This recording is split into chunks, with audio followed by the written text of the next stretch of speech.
tidak tepat dilakukan.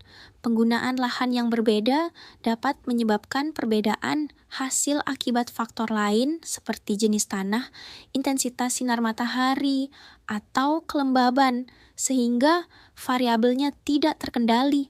Tepat dilakukan. Hampir semua variabel dikendalikan.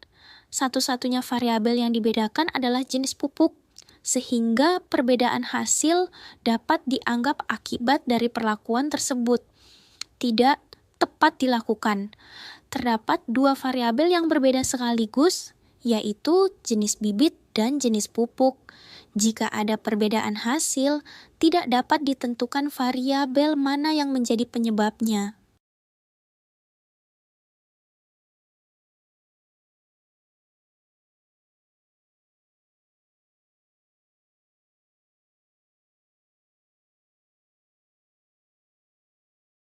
Tidak tepat dilakukan.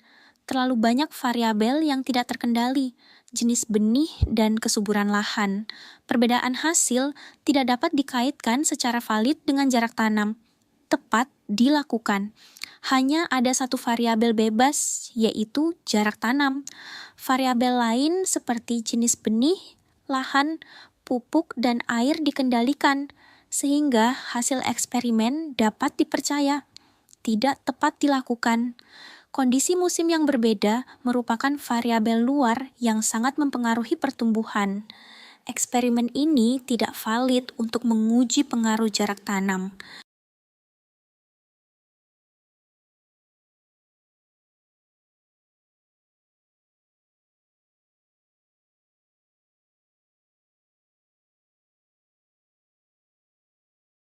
Tidak tepat dilakukan. Tingkat keparahan hama yang tidak sama di awal akan sangat mempengaruhi hasil pengamatan. Insektisida kimia mungkin terlihat lebih efektif hanya karena diaplikasikan pada hama yang lebih berat. Tepat dilakukan. Variabel seperti jenis tanaman, usia, dan tingkat serangan hama dikendalikan. Satu-satunya perbedaan adalah jenis insektisida, sehingga perbedaan efektivitas dapat diukur. Tidak tepat dilakukan. Mencampur dua perlakuan pada subjek yang sama membuat mustahil untuk menentukan insektisida mana yang sebenarnya bekerja membasmi hama.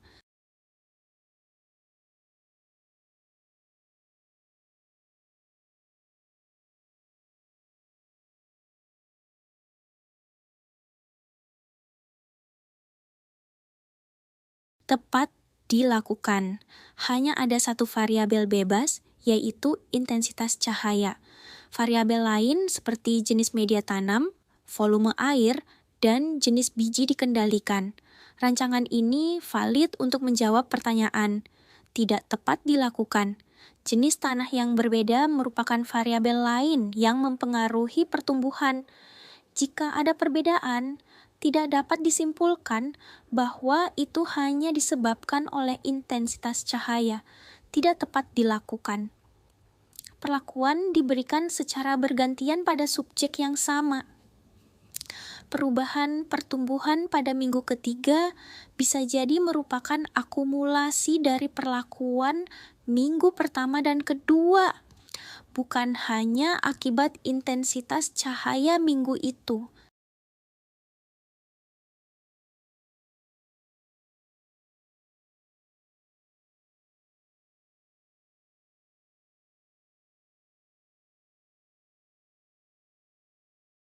Tidak tepat dilakukan. Menggunakan jenis tanaman yang berbeda yang mungkin memiliki kebutuhan air yang berbeda.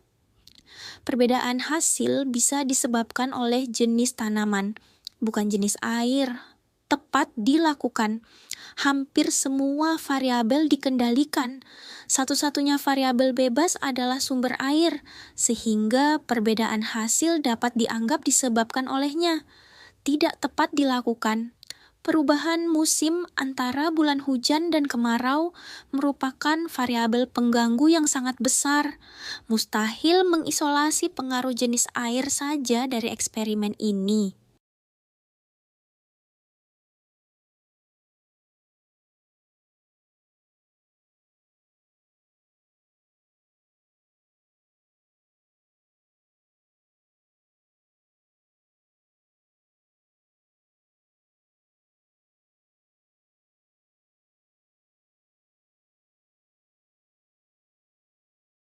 Penisilin bekerja dengan menghambat sintesis peptidoglikan, komponen utama penyusun dinding sel bakteri.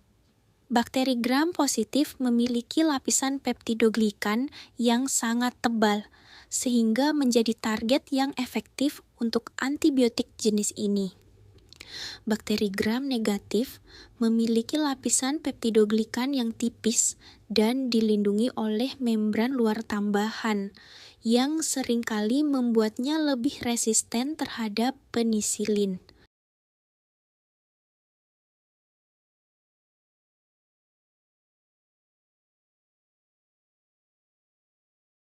Bakteri nitrifikasi berperan dalam siklus nitrogen dengan mengoksidasi amonia menjadi nitrit dan kemudian nitrit dioksidasi menjadi nitrat. Nitrat adalah bentuk nitrogen yang paling mudah diserap oleh akar tumbuhan, sehingga proses ini sangat vital untuk menyuburkan tanah.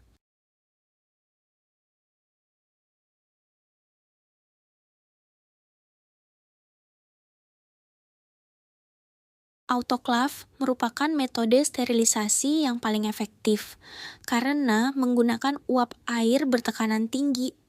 Kondisi suhu 121 derajat Celcius dan tekanan 15 PSI selama 15-20 menit dapat membunuh semua bentuk kehidupan mikroorganisme, termasuk sel vegetatif dan endospora yang sangat resisten, sehingga medium benar-benar steril.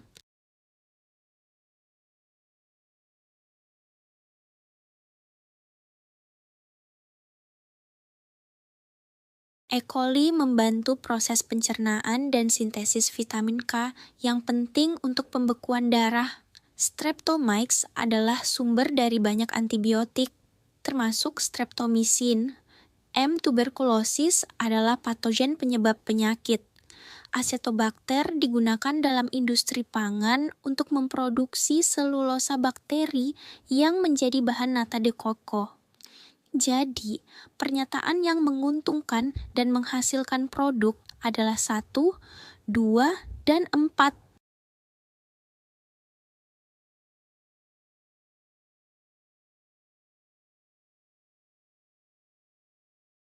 Tanaman keluarga kacang-kacangan bersimbiosis dengan bakteri Rhizobium yang hidup di dalam bintil-bintil pada akarnya.